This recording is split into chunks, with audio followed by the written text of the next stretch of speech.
اعوذ باللہ من الشیطان الرجیم بسم اللہ الرحمن الرحیم الحمد للہ رب العالمین بارئ الخلائق اجمعین والصلاة والسلام على اشرف الانبیاء والمرسلین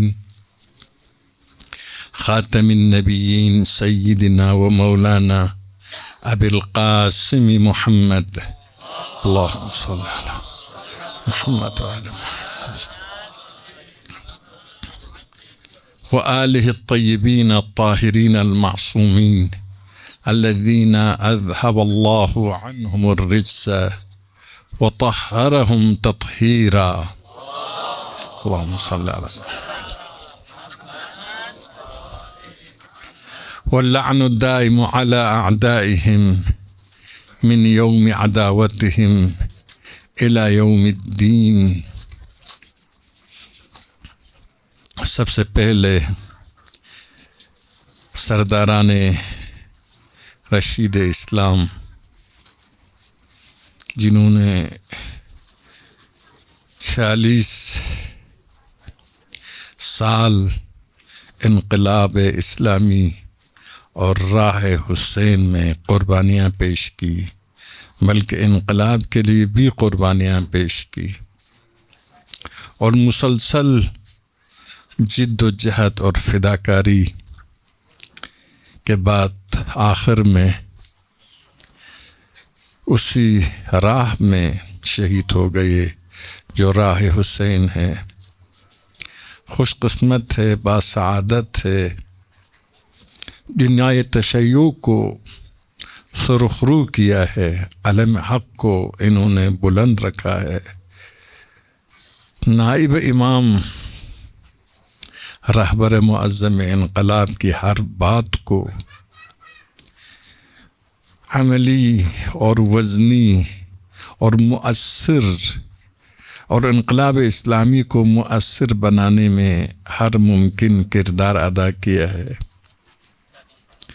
خدا ان ہستیوں کو محمد و آل محمد کے ساتھ محشور فرمائے۔ خدا ان ہستیوں کے وارثین کو صبر جمیل عنایت فرمائے۔ خدا ان ہستیوں کی جو جانشین ہے ان کو بہتر سے بہتر اپنی ذمہ داری انجام دینے کی توفیق عنایت فرمائے۔ خدایا دشمنان اسلام، دشمنان تشیع، خصوصاً اسرائیل اور امریکہ کو شکست سے دوچار فرما، اپنی تمام عزائم میں ناکام فرما، ان کو اہل دنیا کے سامنے رسوا اور ان کے کرداروں کو بے نقاب فرما۔ خدایا ایران میں مؤمنین کے درمیان، ایرانیوں کے درمیان اتحاد کے فضا کو بہتر سے بہتر فرما۔ سب رہبر معظم کی قیادت میں اسلام ناب کے منزل کی طرف آگے بڑھنے کی خدایا سب کو توفیق عنایت فرمائے۔ خدایا ہمیں شعور، احساس ذمہ داری کہ یہ ہدف ہمارا ہدف ہے، یہ انقلاب ہمارا انقلاب ہے، یہ دین ہمارا دین ہے، یہ شہادتیں ہماری معشوق ہونا چاہیے۔ اس میں کوئی دوسرے پر سبقت لینا یا مقدم ہونا یا ارجحیت ہونے کا معنی نہیں رکھتا۔ دین حق، مذہب حق، مذہب اہل بیت، وہ مذہب جس کے تمام رہبران نے قربانیاں پیش کی ہے، حتیٰ امام زمانہ تمام تر امکانات کے باوجود فرماتے میرے والد نے مجھے حکم کیا ہے کہ سخت زندگی گزاروں، سخت جگہوں پر رہوں، سخت کھانا پینا استعمال کروں۔ خدایا یہ وہ ہدف ہے کہ اس کا مطلب کیا ہے؟ یعنی ہدف دنیا کی نعمتیں وسیلہ ہے، نعمتیں ہیں، نعمتوں سے آپ فائدہ اٹھاؤ، یہ منع نہیں ہے، لیکن اس کو ہدف نہیں سمجھنا ہے۔ ہدف وہی ہے جو محمد و آل محمد کا ہدف۔ وَأَنِ اعْبُدُونِي هَذَا صِرَاطٌ مُسْتَقِيمٌ۔ خدا ان ہستیوں کو شہدائے کربلا کے ساتھ محشور فرما۔ خدا دشمن جو مسلسل میدان میں حل من مبارز کہہ رہے ہیں، خدایا ان کو شکست فاضح سے دوچار فرما۔ عرض کر رہا تھا کہ 50 سال کے اندر اسی نبی کی امت نے نبی کے اس فرزند کو پیاسا شہید کیا، صرف شہید نہیں کیا، صبر کے ساتھ، یعنی شکنجہ دے دے کر شہید کیا، شکنجے کے ساتھ شہید کیا۔ صرف اس کو شہید نہیں کیا، 6 ماہا طفل حسین کو بھی پیاسا شہید کیا، ناموس رسالت کو اسیر کیا۔ واقعہ حرہ میں اصحاب پیغمبر تابعین کا قتل عام کیا، مسجد نبوی کے ستونوں تک خون آیا، مسجد نبوی میں گھوڑے باندھ دیے گئے، خانہ خدا میں منجنیق کے ذریعے آگ لگا دی گئی۔ یہ حالت کیوں پیدا ہوئی؟ یقیناً اس پر غور کرنے کی ضرورت ہے۔ انسان ایک جیسا ہوتے ہیں، اس کے نفسیات ایک جیسا ہوتے ہیں، کامیابی ناکامی انحراف اور اصلاح کے طریقے بھی ایک جیسے ہوتے ہیں۔ قیام کربلا کا اہم ہدف اصلاح امت ہے۔ اصلاح کے نسبت میں ہماری ذمہ داری، بہت سے لوگ ایسے ہیں جو اصلاح امت کی نسبت میں کوئی ذمہ داری نہیں سمجھتا ہے، یا اصلاح کو محدود کرتے نماز سکھانے، روزہ رکھوانے میں، اور نماز کی بھی قرأت، کسی کی بھی قرأت صحیح نہیں ہے، مسائل شرعی کسی کی بھی صحیح نہیں ہے، یعنی صحیح قرأت تک نہیں سکھاتے، لیکن اس کی بھی یہی حالت ہے۔ اصلاح کل اصلاح ہے، دین کی نگاہ میں جو بھی فساد ہو اس کو صلاح میں تبدیل کرنا ہے، جو بھی خرابی ہو اس کو خوبی میں تبدیل کرنا ہے۔ تو اصلاح ہدف قیام حسینی۔ تو اصلاح کے مطلب کیا ہے؟ یہاں تک حسین فرماتے لطلب الاصلاح، اصلاح کے طلب میں نکلا ہوں، یعنی میری ذمہ داری اصلاح کے لیے کوشش کرنا ہے، اگرچہ ابھی اصلاح نہ کر سکوں، پہلا قدم میں اٹھاؤں گا۔ اگر آپ نے امام خمینی کی کتاب ولایت فقیہ کا مطالعہ کیا، فرماتے ہیں کہ میں پہلا قدم اٹھاتا ہوں تاکہ بعد میں آنے والے دوبارہ پہلا قدم نہ اٹھائے، دوسرا قدم اٹھائے، اس کے بعد آنے والا تیسرا قدم اٹھائے۔ امام فرماتے طلب اصلاح کے لیے ایک اہم پیغام ہے ہمارے لیے، معاشرے کی اصلاح ہماری اہم ذمہ داری ہے۔ اصلاح تمام خرابیوں سے معاشرے کو پاک کرنا، تمام مفاسد سے معاشرے کو پاک کرنا، اخلاقی، اعتقادی، سیاسی، اقتصادی، ثقافتی، ہر قسم کی خرابیوں سے معاشرے کو پاک کرنا اصلاح ہے۔ مفاسد سے، فسادات سے، انحرافات سے پاک کرنا اصلاح ہے۔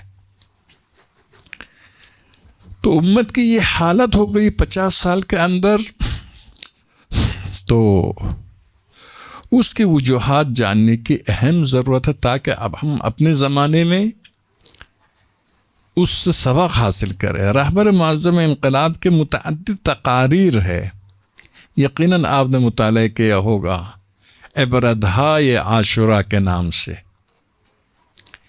عاشوراء سے کچھ دروس لیں گے جس پر عمل کرنا ہے، کچھ عبرتیں لینا ہے، تاکہ اس قسم کے عبرتیں دوبارہ رونما نہ ہو جائے۔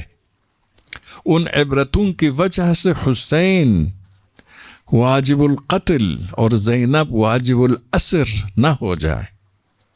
عبرتہائے عاشوراء، اسی کا نام ہم نے یہ آصیبہ، وہ کون سی خامیاں تھی، کون سی برائیاں تھی جس کی وجہ سے حسین شہید ہوئے بغیر اصلاح نہیں کر سکتے. امام کی ضرورت ہے زندگی میں، لیکن یہاں پر حسین دیکھ رہے ہیں کہ زندہ رہ کر اس امت کی اصلاح ممکن نہیں ہے، شہید ہونا پڑے گا پھر امت کی اصلاح ہو سکتی. پہلا قدم اٹھانے کے لیے بھی شہادت کی ضرورت ہے. من لحق بنا استشهد ومن تخلف عنا لم يبلغ الفتح. جو ہمارے کاروان میں شامل ہوگا شہید ہو جائے گا، جو تخلف کرے گا پیچھے رہ جائے گا وہ فتح و کامیابی بھی اسے نصیب نہیں ہوگی. یعنی شہید ہونے والا فاتح ہے. یہاں پر شہید ہوئے بغیر مقصد حاصل نہیں ہو سکتا. یہ حالت ہے. امت اس مرحلے تک کیوں پہنچا؟ عرض کے زیارت اربعین میں معصوم فرماتے ہیں کہ حسین نے اپنی خون کا نذرانہ پیش کیا. وَبَذَلَ فِيكَ مُهْجَتَهُ لِيَسْتَنْقِذَ عِبَادَكَ مِنَ الْجَهَالَةِ وَمِنْ حِيَرَةِ الضَّلَالَةِ. جہالت سے نکالنے کے لیے حسین نے یہ قربانی پیش کی. پہلا مشکل امت کی جہالت. عرض کہ اس کے لیے منافقین نے کردار ادا کی. منافقین کس طرح سے وجود میں آتے ہیں؟ ہر قوم میں، ہر مذہب میں، ہر ملت میں ہوتے ہیں. منافقین نے کردار ادا کی تاکہ امت دین کی نسبت میں جاہل ہو جائے. سب سے پہلے پیغمبر کی سنت پر حملہ کیا. سنت پر حملہ کرنے سے قرآن فہمی سے بھی محروم ہو گئے، سنت سے بھی محروم ہو گئے، عطرت سے بھی محروم ہو گئے. 3 منبع معارف اسلام سے مسلمان محروم ہو گئے. انی تارک فیکم الثقلین کتاب اللہ و عطرتی، 2 منبع. انی تارک فیکم الثقلین کتاب اللہ و سنتی، یہ روایت اہل سنت کے پاس ہے. اس میں بھی کوئی حرج نہیں ہے. ہم سنت پیغمبر منبع ہے، شک نہیں ہے، لیکن ہم سنت پیغمبر کو خود عطرت سے لیتے ہیں، کیونکہ کبھی سنت بدون عطرت نہیں ہوتی ہے. پیغمبر کے بعد قیامت تک عطرت ہے. اسی لیے سنت پیغمبر کو صحابی سے لیا تو ظنی ہوگا، عطرت سے لیا تو یقینی ہوگا. اسی لیے عطرت سے لیتے تو کوئی منافع نہیں. 3 منبع ہے علم کا. جب سنت پر پابندی لگائی، تینوں منبع سے، تینوں سرچشمے سے، تینوں نور سے امت محروم ہو گئی. منافقین نے پہلا کام یہی کہا کہ ہم حدیث پر پابندی لگاتے تاکہ قرآن کو بچا سکے، کیونکہ قرآن سے لوگ غافل ہو جائیں گے، قرآن و حدیث مخلوط ہو جائیں گے. سابق امتوں نے اپنے انبیاء کے حدیث پر توجہ کر کے اپنی اصلی کتابوں کو ضائع کر دی، اتنے بہانے کر دیا. جبکہ بعد میں جب سنت کی کتابیں لکھی گئی 200 سال کے بعد تو کوئی ایسا مسئلہ پیش آیا ہی نہیں ہے. صرف سنت میں ہر جھوٹے کے لیے موقع مل گیا، سنت میں اپنے خیالات داخل کرنے کا موقع مل گیا. تو یہ ایک دوسرا ایک مسئلہ انسان کی طبیعت بھی ہے. انسان پیغمبر کے زمانے میں بھی، شہید صدر اس پر بہت تفصیل سے گفتگو کرتے ہیں کہ پیغمبر کے زمانے میں بھی مسلمان جذباتی، احساساتی، شہید کے تعبیر حرارتی تھے، زیادہ معرفت والے کم تھے. یہ ہمیشہ تاریخ، ابھی بھی مسلمانوں میں جذبات والے زیادہ ہے، معرفت والے کام ہے. بال شریف کے لیے پورا پاکستان اٹھیں گے. پیغمبر کے مسلم اصولوں کی خلاف ورزی کرے کوئی اعتراض نہیں ہوگا. پاکستان میں دیکھیے، پیغمبر کے شان میں ایک جملہ گستاخی کے جملہ ہو، پورا پاکستان اٹھے گا. لیکن کل وہ پیغام جس کے لیے پیغمبر نے اتنی قربانی دی، اس کو دن دھارے لا کر ذبح کرے کوئی اعتراض نہیں کرے گا. مولانا خود شریک بنے گا قتل میں،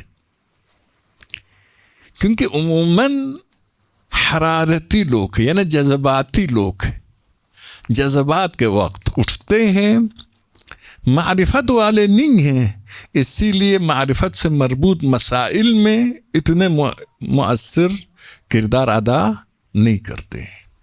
یہ ایک مشکل انسانوں کا تو خود حضور کے زمانے میں آپ جانتے ہو، حضور جنگوں میں رہے، یعنی مدینہ پہنچ کر 2 سال کے بعد سے، مکے میں تو چند ہی مسلمان تھے، مدینہ پہنچ کر 2 سال کے بعد سے 83 جنگیں ہوئی، تو حضور کو اتنا موقع نہیں ملا، کوئی حرج بھی نہیں تھا، کیونکہ حضور امت کے درمیان نفس رسول کو چھوڑ کر جا رہے تھے۔ اگر حضور مدینہ علم تھے تو علی باب مدینہ تھے، اسی لیے اگر حضور کے زمانے میں پورا علم نہ دے سکے تو کوئی حرج نہیں ہے، کیونکہ معاشرے کی تبدیلی تدریجی ہوتی ہے، ممکن نہیں، کارخانہ تو نہیں ہے آج رات سامان ڈال دے کل نکل آیا، نہیں، انسان آہستہ آہستہ تبدیل ہو جاتے ہیں، عرصہ کی ضرورت ہے۔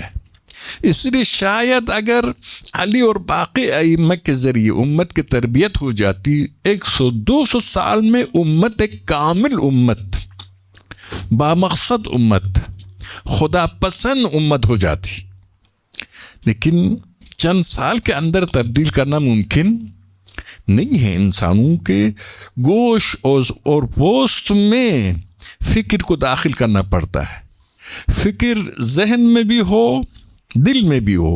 ابھی 14 صدی گزرنے کے باوجود بھی مسلمان جذباتی مسلمان ہے، معرفتی مسلمان بہت کم ہے۔ تو یہ ایک طبیعت انسان ہے۔ اگر نبی کے بعد امامت کا سلسلہ جاری ہوتا، یعنی قیادت امامت کے پاس ہوتی، سلسلہ تو جاری رہا ہے اور جاری ہے، لیکن قیادت، امت کی قیادت امامت کے پاس ہوتی تو یہ مقصد حاصل ہو جاتا۔ سب سلمان جیسے، سب ابو ذر جیسے، سب مقداد جیسے ہوتے، لوگوں کے درجات تو مختلف ہوتا ہی ہے، لیکن ایک مقبول معیار سب میں موجود ہو جاتا، مگر شیطان کی طرح جو شیطان بننا چاہتا ہے۔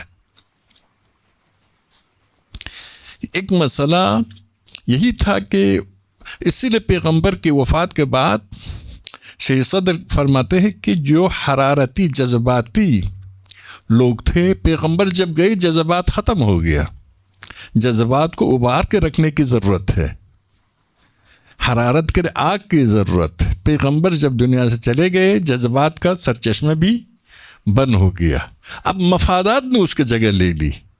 مفادات حق کے ساتھ نہیں تھا، سب کے مفادات حق کے خلاف کام کرنے میں تھا۔ علی کی نشاندہی کے باوجود کیوں علی محروم ہو گئے؟ ہم نے اس پر کچھ عوامل جمع کیے، 30-35 عوامل ایسے ہیں جن کی وجہ سے مفادات، ان کا دوسرے عبارت میں مفادات کی وجہ سے پیغمبر کے صریح حکم کی خلاف ورزی کی۔ حضرت یوسف کے بیٹے، حضرت یعقوب کے بیٹے یوسف کے برحق ہونے کو بھی جانتے تھے، بھائی بھی تھے، لیکن مفادات نے غلبہ حاصل کیا کس پر؟ جذبات پر، علم پر۔ یعرفونہ کما یعرفون ابناءہم، یہود پیغمبر کو اس طرح سے جانتے ہیں، یہ خدا کا نبی ہے، جس طرح سے اپنے فرزندوں کو جانتے۔ بس علی کی خلافت کے سلسلے میں شبہ کی وجہ سے انکار نہیں کیا ہے، مفادات کی وجہ سے۔ یعرفونہ کما یعرفون ابناءہم، یہودیوں کے بارے میں قرآن کہتا ہے۔ بعض اوقات کہتے ہیں کہ اگر اتنی بڑی تعداد مسلمان کیسے مخالفت کریں گے اگر پیغمبر نے علی کی نشاندہی کی تھی، سندن دلالتن غدیر کو، دلالت میں اختلاف کرتے ہیں نا۔ جواب یہ دیکھیے، یعرفون کما یعرفون ابناءہم، بہترین دلیل، جانتے ہوئے مخالفت کرتے ہیں، برادران یوسف جانتے ہوئے مخالفت کرتے، سب بہت ہے۔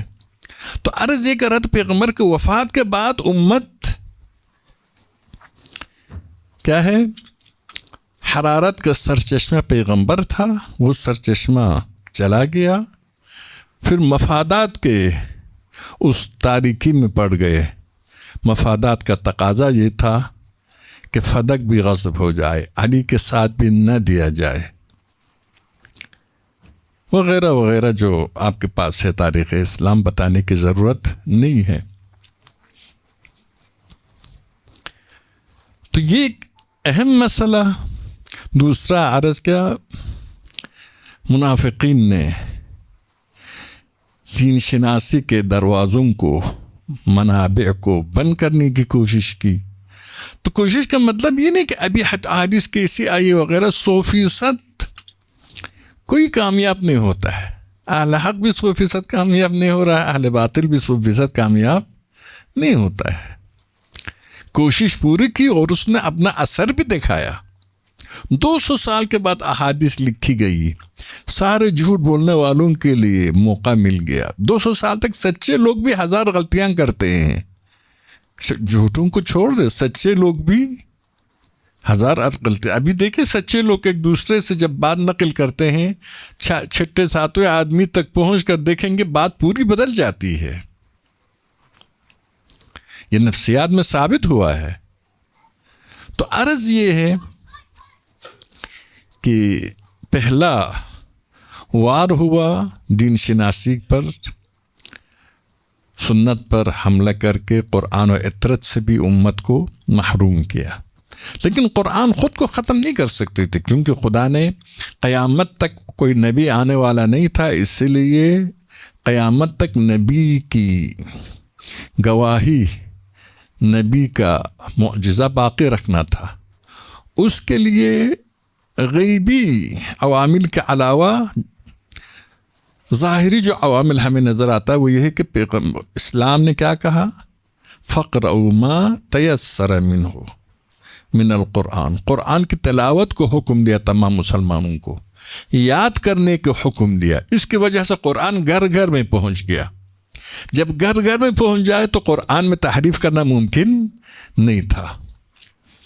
ایک یہ، دوسرے کہ قرآن میں امامت کی بات کی ہے، دلائل کے ساتھ، صفات کے ساتھ نام نہیں لیا ہے تاکہ تحریف کرنے کی ضرورت نہ پڑے. جو حق کو نہیں ماننا چاہتا ہے وہ تاویل کر سکتا تھا، جو حق کو ماننا چاہتا ہے تو حقیقت کو مان سکتا تھا. آئے تطہیر ہے، آئے ولایت ہے، آئے مودت ہے، آئے اطعام ہے، نہیں ہے، آئے غدیر وغیرہ ہے، لیکن نہیں ماننا چاہتا، اس کے تاویلوں کی بھی گنجائش ہے. یعنی امتحان یہی ہے نا، باطل کی طرف جانے کا راستہ بھی بند نہ ہو. اگر باطل کی طرف جانے کا راستہ بند کریں گے تو حق راستے پر جانے والا سلمان اور ابو سفیان میں کوئی فرق نہیں رہے گا. امتحان اس وقت ہوتا ہے جب باطل راستے پر چلنا، جانا، باطل منزل تک پہنچنا ممکن ہو. اس کے باوجود اسی لیے قرآن میں نام نہیں لیا، نام لیتا شاید قرآن میں بھی تحریف کرتے. پیغمبر نے ہاتھ پر علی کو اٹھا کر دکھایا، اس میں تحریف کرنے لگے. تو قرآن کے الفاظ کو تحریف کرنا زیادہ آسان ہے. قرآن جب نازل ہوتا تھا تو پیغمبر پر نازل ہوتا تھا. غدیر کے میدان میں روایت کے مطابق 70,000 یا 1,00,000 تک کی آبادی تھی. تو عرض یہ ہے کہ اسی لیے قرآن کے الفاظ میں تحریف کرنا ممکن نہیں تھا. انہوں نے کہا ہم قرآن کے معنی میں تحریف کریں گے. ابھی دیکھیے ہر باطل فرقہ بھی قرآن کو اپنے برحق ہونے کے لیے دلیل کے طور پر پیش کرتا ہے. تو اس طرح سے قرآن کتاب ضلال بنے گی. کتاب ہدایت کب بنے گی؟ قرآن کے رسمی مفسر، معصوم مفسر ہو اور ایک ہو. مسلمان سب قرآن کی تفسیر کریں گے، لیکن اختلاف کے وقت کیا؟ اس مفسر کی طرف رجوع کریں گے جو معصوم ہے، جس کی نشاندہی دین نے کی ہے، یعنی امامت کی طرف. اگر یہ ایسا مفسر قرآن نہ ہو تو قرآن کتاب اختلاف ہوگی، نہ کتاب اتحاد. دیکھیے ابھی ہر گمراہ فرقہ اپنے لیے قرآن کو دلیل بناتا ہے اور اس کے بنا پر اختلاف کرتا ہے. خوارج نے علی کو کافر قرار دینے کے لیے قرآن کو دلیل بنایا. امیر شام نے اپنے بغاوت کے لیے قرآن کو دلیل بنایا. یہ اس وقت جس وقت صحابہ ہزاروں کی تعداد میں تھے. تو اس بنا پر عرض کیا کہ قرآن کے الفاظ متواتر اور قابل تحریف نہیں ہیں. قرآن معجزے پیغمبر ہے، تا روز قیامت باقی رہنے کی ضرورت ہے، ورنہ دوبارہ نبی کی ضرورت پڑے گی. لیکن تفسیر قرآن میں تحریف کریں گے جو باطل کے متلاشی ہے، ان کا دروازہ بند نہیں کیا ہے.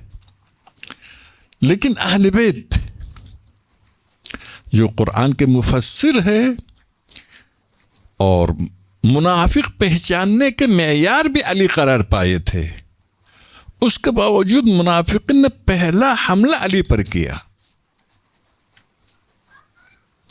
معاشرہ جب سمجھدار نہ ہو، ایک سمجھدار نہ ہو، دوسرا مفاد پرست ہو، تو یہی ہوتا ہے.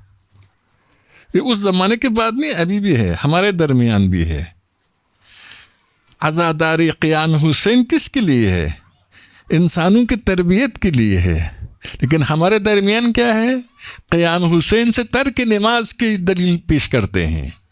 کربلا میں تیروں کی بارش میں نماز ادا کی گئی، اس کو دلیل بناتے نماز نہیں پڑھنی چاہیے.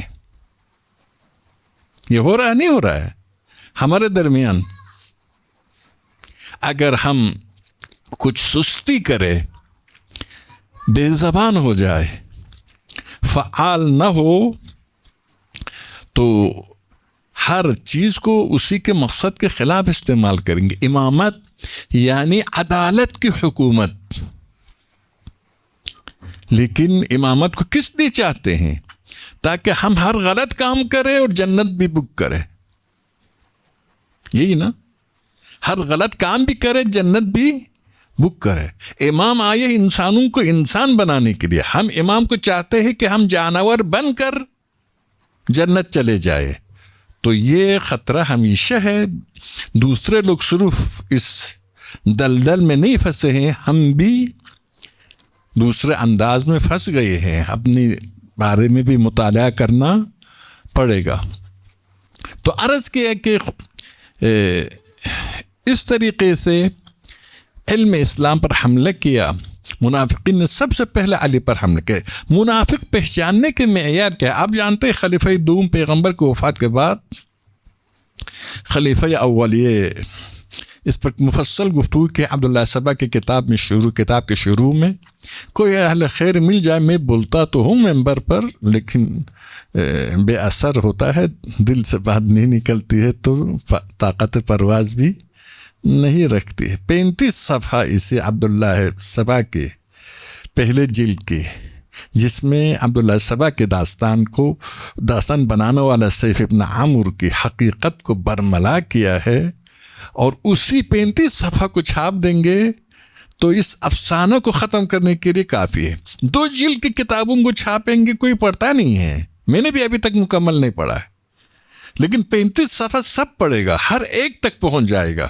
اہل سنت کی 13 مستند ترین کتابوں سے دلیل لایا ہے، ان کے قول لایا ہے کہ یہ سیف ابن عامر جس نے داستان ہے عبداللہ سبا کو نقل کیا ہے وہ بالکل غیر معتبر، جھوٹا وغیرہ وغیرہ ہے اہل سنت کے علماء رجال کے پاس. تو اس میں ہم ایک بات سے وہاں تک پہنچے، اصل بات بھول گئے. تو عرض یہ کرا، ایک درود پڑھے محمد و آل محمد پر. اللہم صلی علی محمد و آل محمد. تو اس بنا پر ہمیں کیا نام ہے، قرآن کے حوالے سے جو عرض کیا، علی خلیفہ دوم کی بات کر رہا تھا کہ اس میں یہ خلیفہ دوم کی داستان بھی ہے، آپ کی داستان بھی سارے لایا ہے انہوں نے. تو خلیفہ دوم جب پیغمبر دنیا سے چلے گئے، خلیفہ اول مدینے کے باہر 5 میل کے فاصلے پر گاؤں تھی، اس میں اس کی زمینیں تھی، وہاں پر تھے. تو خلیفہ دوم مدینے میں تھے پیغمبر کے وصال کے وقت. خلیفہ دوم نے تلوار نکالی، کہا کہ نہیں، پیغمبر ابھی تک زندہ ہے، میں دفن کرنا نہیں دوں گا. حضرت موسیٰ کی طرح خدا کے ساتھ دیدار کے لیے گیا ہے، میقات کے لیے گیا ہے، مناجات کے لیے گیا ہے.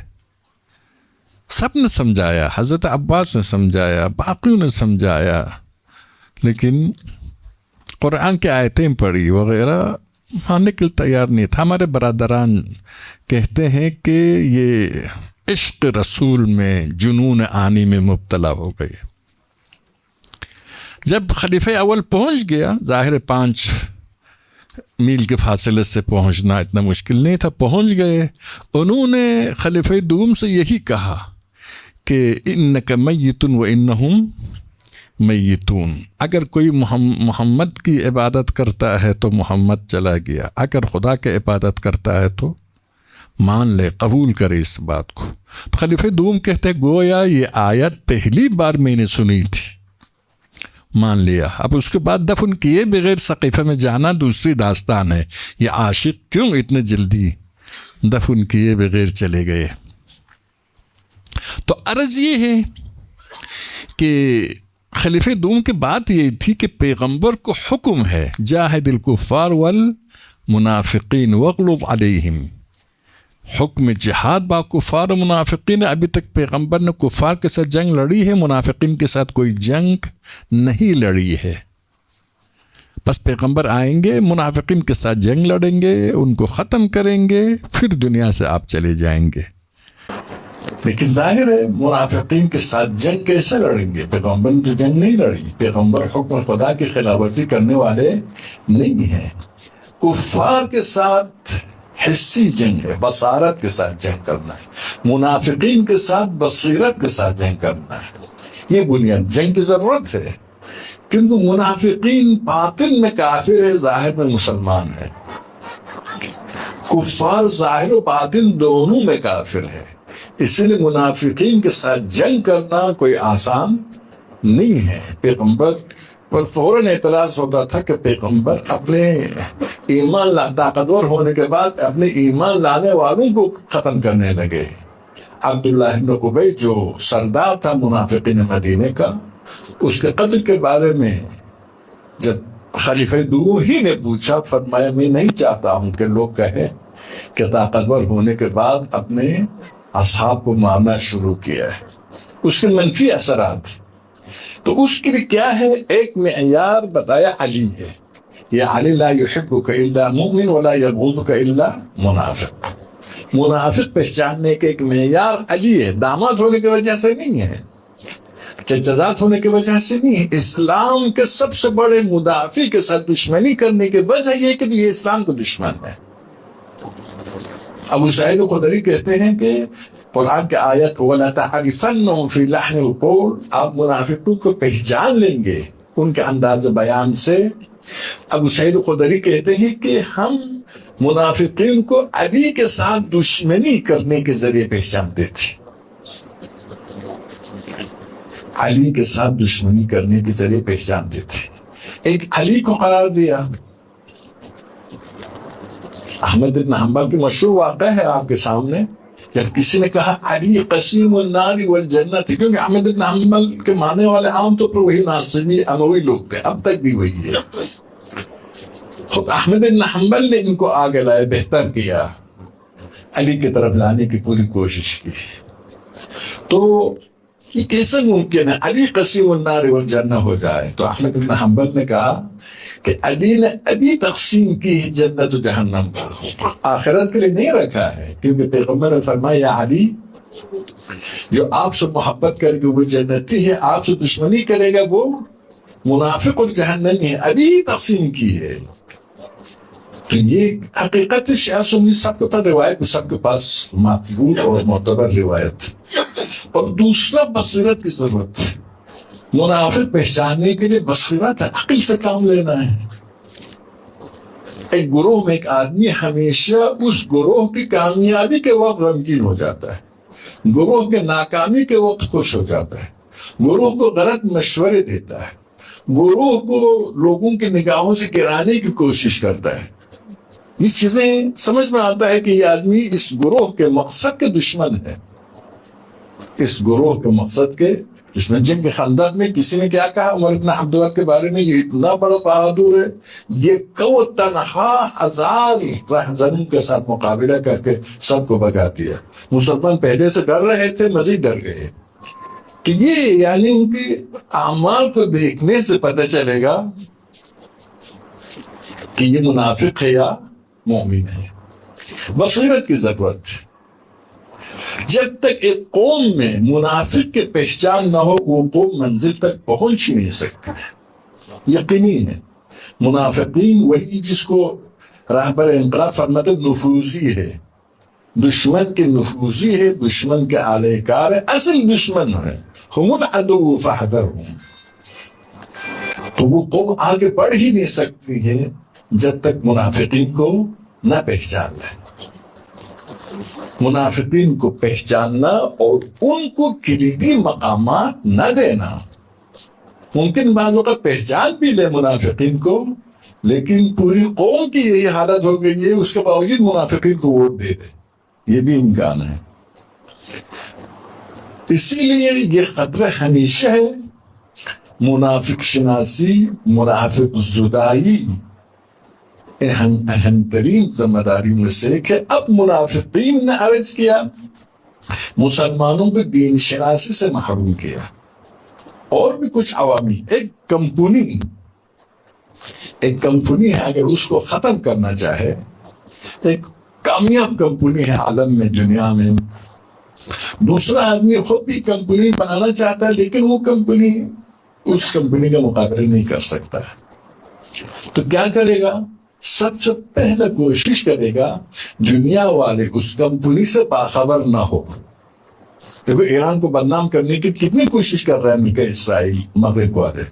دنیا والے اس ادارے سے، اس کمپنی سے، اس محکمے سے آگاہ نہ ہو۔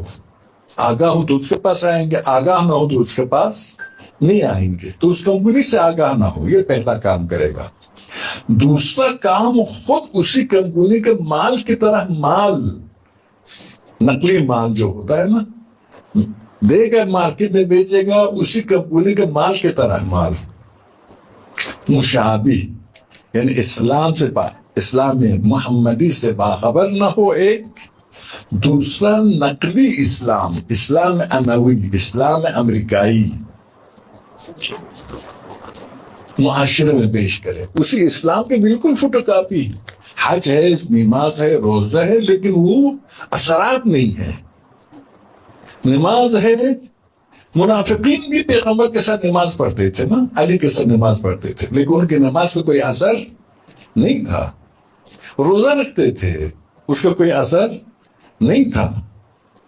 تو کیا نقلی مال معاشرے کو دینا تاکہ اصلی مال اور نقلی مال میں تمیز نہ کر سکے، دھوکہ کھا سکے۔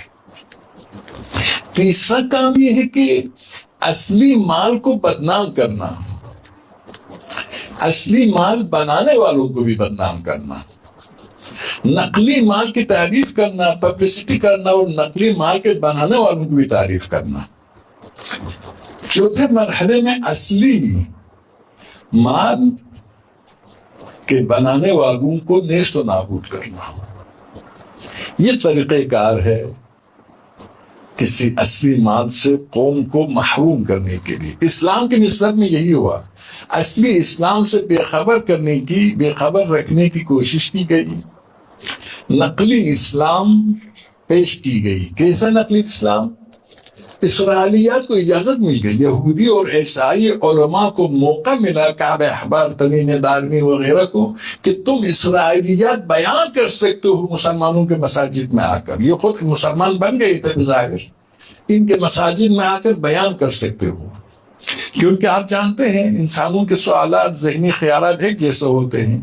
تو یہودی 15 صدی پہلا یا اس سے بیشتر، تقریباً 2000 سال پہلا حضرت موسیٰ کا ظہور ہوا، اور پھر حضرت عیسیٰ 600 سال پہلا۔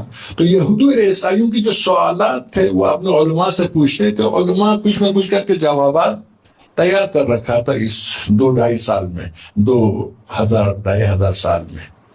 تو یہ سوالات تیار کر رکھا تھا، جوابات تیار تھا. تو جب مسلمانوں کے پاس یہ سوال ہو، اہل بیت کے درگاہ میں جا سکتے تھے، لولا علی لہلک تو کہنا پڑتا تھا. یہ ایک مشکل تھا. دوسرا مشکل یہ کہ متبادل اسلام بنانے کی، نقلی اسلام بنانے کی کوشش کی. اس کے لیے اسرائیلیات کی طرف بھیجا، یہودی اور مسیحی علماء کے افکار کی طرف بھیجا، تاکہ مشابہ اسلام لوگوں کے علمی تشنگی بھی رفع ہو اور اسلام مشابہ بھی دے سکے. یہاں تک روایت بنائی گئی کہ پیغمبر نے فرمایا میری روایات نقل نہ کرو، منع. لیکن علماء انبیاء بنی اسرائیل کی روایت نقل کرو. یہاں تک آخری صدیوں میں جب ثابت ہوا توریت اور انجیل جس سے یہ کعب احبار وغیرہ روایت نقل کرتے تھے، یہ تو غیر معتبر ہے، تحریف شدہ ہے. تو ہمارے برادران کہنے لگے کعب احبار کے پاس اصلی توریت تھی، اور بعد میں اس نے اپنے حیات کے اواخر میں سمندر میں دریا میں ڈال دیے تھے. کیوں ڈال دیا؟ خدا کی کتاب کو اچانک صرف ایک آدمی کے پاس کیوں تھا، کسی اور کے پاس یہ کتاب نہیں تھی؟ یہ بھی دوسری سوال ہے. تو خلاصہ یعنی اسلام کی جگہ پر شبیہ اسلام پیش کرنے کی کوشش کی گئی. اس کے لیے روایات پر تو پابندی لگائی گئی، لیکن کچھ روایات کی اجازت تھی.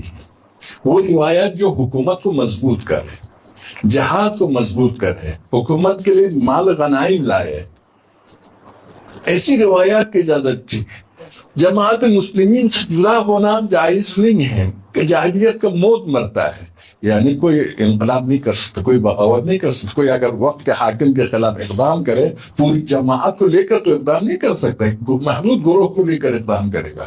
تو ایسی روایات یا حاکم کی، اولو الامر کی اطاعت کرو، اگرچہ وہ شریعت کے خلاف کیوں حکم نہ دے، تم پر ظلم کیوں نہ کرے. بلکہ ابو ہریرہ کی روایت نقل کرتے ہیں کہ اس نے کہا اہل کوفہ سے، اہل کوفہ برائی مت کرنا امیر شام کی، تمہارا ثواب ختم ہو جائے گا، تمہیں جو مظلومیت کی بنا پر ثواب ملنا تھا وہ ختم ہو جائے گا. یہاں گوئے کہ ایک دفعہ میں ریڈیو سن رہا تھا، کہہ رہا تھا کہ یہ جو شیعہ باتیں کرتے صحابہ وغیرہ وغیرہ کی، یہ غیبت ہے. کسی قسم کی ایسی بات جائز، مجالس بھی جائز نہیں، غیبت ہے. تو تاریخ کا دروازہ بند کرو. آپ غیبت جائز ہونے کا مواقع بھی ہے، جب امت کے مفاد میں ہے تو جائز ہے، ورنہ تاریخ کا دروازہ بند کرو. ایک درود پڑھے محمد علیہ.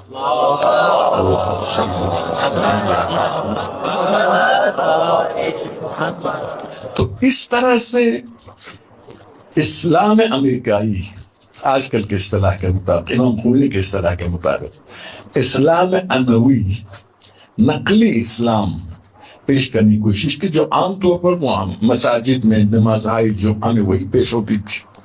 اس زمانے میں تو کتاب نہیں تھی، احادیث پر پابندی لگی تھی، لوگوں کے پاس حق و باطل سمجھنے کی صلاحیت نہیں ہوتی تھی. ابھی 14 صدیوں کے بعد بھی لوگوں کی صلاحیت کو آپ دیکھیں تو اندازہ کو اس وقت کیا صلاحیت تھی. تو اس طریقے سے لوگوں کو اسلام حقیقی سے دور کرنے کی کوشش کی، اور اسلام حقیقی کے محافظین یعنی محمد و آل محمد کے خلاف احادیث بنانے کی بڑی حوصلہ افزائی کی گئی. 47 میں حکم ہوا کہ علی اور آل علی کے مذمت میں جتنی احادیث جانتے ہو تم بیان کرو، ہم انعام دیں گے. ہمارے دوستوں کے حق میں جتنی احادیث ہو ہم تمہیں انعام دیں گے، بیان کرو. ایک دروازہ کھولا جھوٹ بولنے کے لیے. یعنی اصلی اسلام کے محافظین کے مذمت میں، نقلی اسلام کے لانے والوں کی تعریف میں. پھر اور بھی مذاہب بنائے گئے، آپ کو پتہ ہے، مذہب مرجعہ، جبریہ وغیرہ. تو اسلام مشابہ بنایا گیا جو اب تک موجود ہے. مسلمانوں کی بدبختی بدقسمتی ہے. وقت زیادہ آیا، ایام محرم ہے، ایام غم ہے، ایام عزا ہے. یہ ایام ہم مناتے ہیں، حسین تو جنت میں ہے، حسین تو علی کے پاس ہے، پیغمبر و خدا کے پاس ہے، جناب سیدہ کے پاس ہے، لیکن اس کے باوجود غم منانے کا حکم ہے۔ شہید مطہری کہتے ہیں اگر شخص حسین کی بات ہوتی تو شہادت کے بعد حسین کو شہادت ملی ہے۔ علی اکبر کے سرانے کا یہ حسین فرمایا یا بنی فقد استرحت من ہم الدنیا وغمہا، بیٹا دنیا کے ہم و غم سے آپ کو سکون ملا، وقد بقی ابوک لہما، تمہارا باپ اس غم و ہم کے لیے باقی ہے۔ لیکن اسلام کے مفاد اسی میں ہے کہ حسین کا غم بیان کیا جائے تاکہ حسین کے پیغام پہنچ جائے، حسین کے پیغام پہنچ جائے اور حسین کے عاشق اس پیغام پر عمل کرے، عبرتوں سے عبرت لیتے، نصیحتوں سے، سیرت سے درس حاصل کرے۔ حسین ابن علی، حسین ابن علی نے تمام تر تنہائی کے باوجود راہ شہادت کو اپنایا۔ ان اللہ شاء ان یراک قتیلا وشاء ان یراہن سبایا، اس راستے کو اپنایا، کربلا پہنچ گئے۔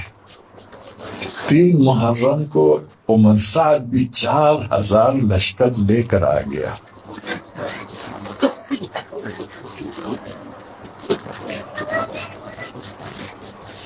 حسین کے ساتھ اصحاب حسین ہیں۔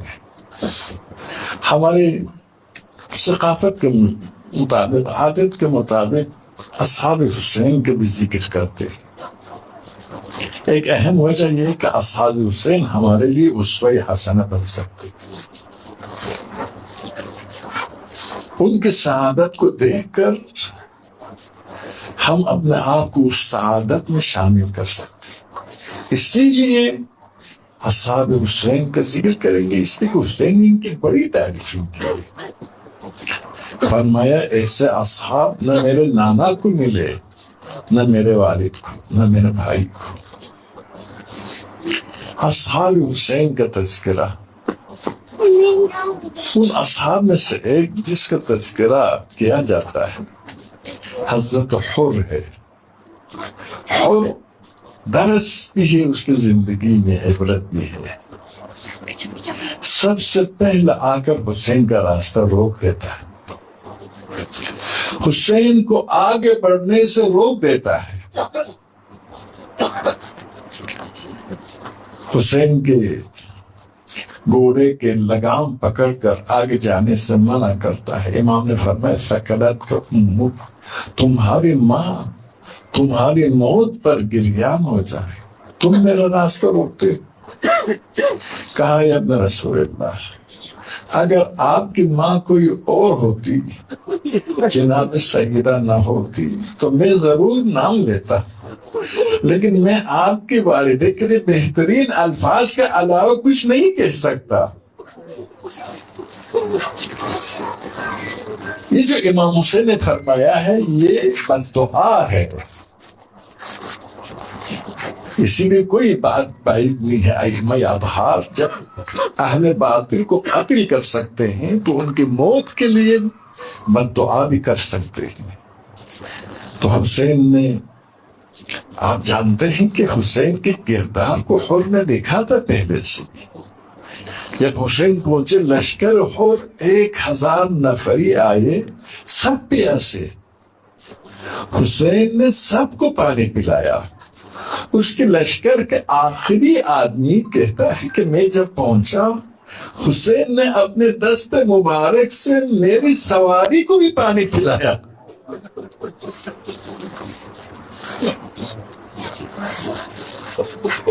حر نے حسین کے عظمت کو دیکھی تھی۔ جب صبح عاشور ہو گیا، حر عمر سعد کے پاس جاتا ہے، پوچھتا ہے عمر سعد کیا ہونے والا ہے؟ کہتا ہے کہ جنگ ہوگی، ایسی جنگ کہ سر تن سے جدا ہو جائیں گے، بازو کٹ جائیں گے، اعضاء و جوارح کٹ جائیں گے۔ حر واپس آتا ہے، حر نہیں سمجھتا تھا کہ یہاں تک بات آئے گی، یہاں تک بات آئے گی۔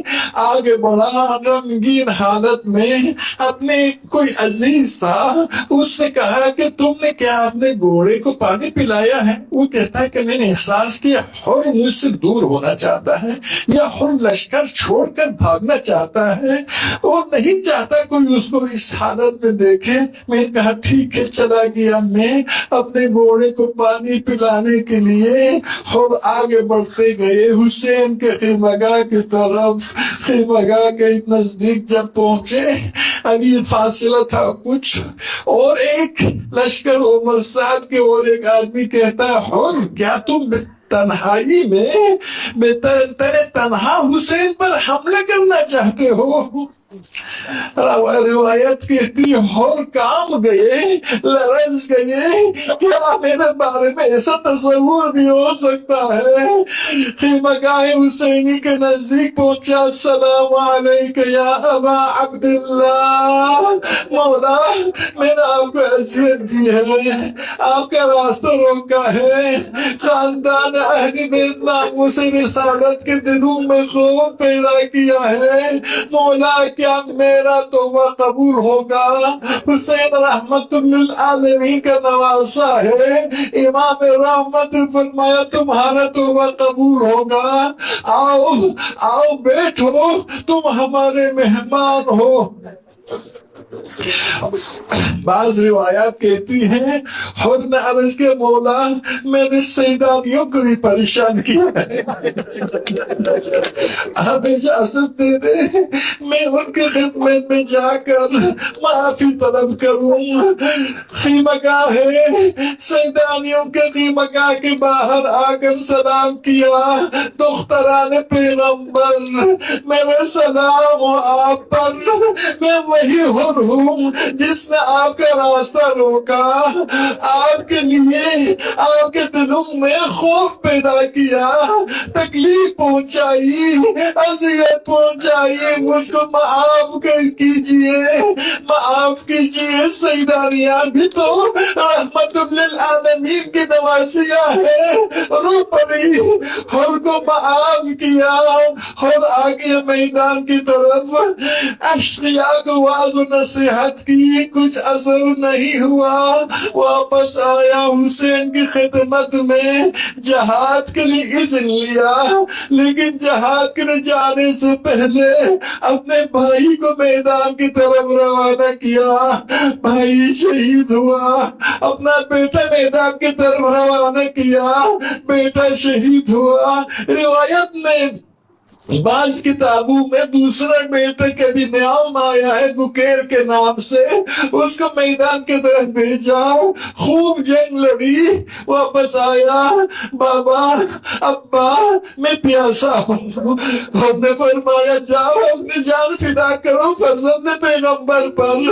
میدان میں چلا گیا، وہ بھی شہید ہو گئی۔ دیکھ حر کے عظمت کو، حر کے صبر کو، حر کے قربانیوں کے جذبے کو۔ پھر حسین سے اجازت لے کر میدان کی طرف گئے، خوب جنگ لڑی، خوب جنگ لڑی۔ جب گھوڑا ناتوان ہوا، ادھر آئے تلوار کے ساتھ، اشقیاء کے ساتھ جنگ لڑی، یہاں تک کہ کربلا کے میدان میں زمین پر گر پڑے۔ پتہ نہیں آواز دی حسین میرا سلام ہو آپ پر۔ بعض روایات کے مطابق حسین حر کے سرانے آئے، فرمایا انت حر کما سمتک امک، انت حر فی الدنیا والآخرہ، تم آزاد انسان ہو، دنیا میں بھی آخرت میں بھی، نہ شیطان کا غلام ہو، نہ نفس امارہ کا غلام ہو۔ حسین نے حر سے محبت کا اظہار فرمایا. بعض روایات کہتی ہے حسین نے اپنے رخسار حور کے رخسار پر رکھا. میں نے یہ بعض علماء سے سنا ہے کہ جس طرح سے علی اکبر کے رخسار پر رخسار رکھا.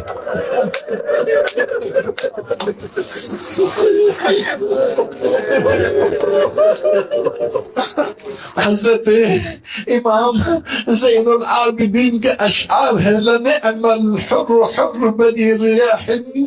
حر کتنا نیک انسان ہو جنگ کے وقت پوری بہادری کے ساتھ تم نے آل محمد سے دفاع کیا.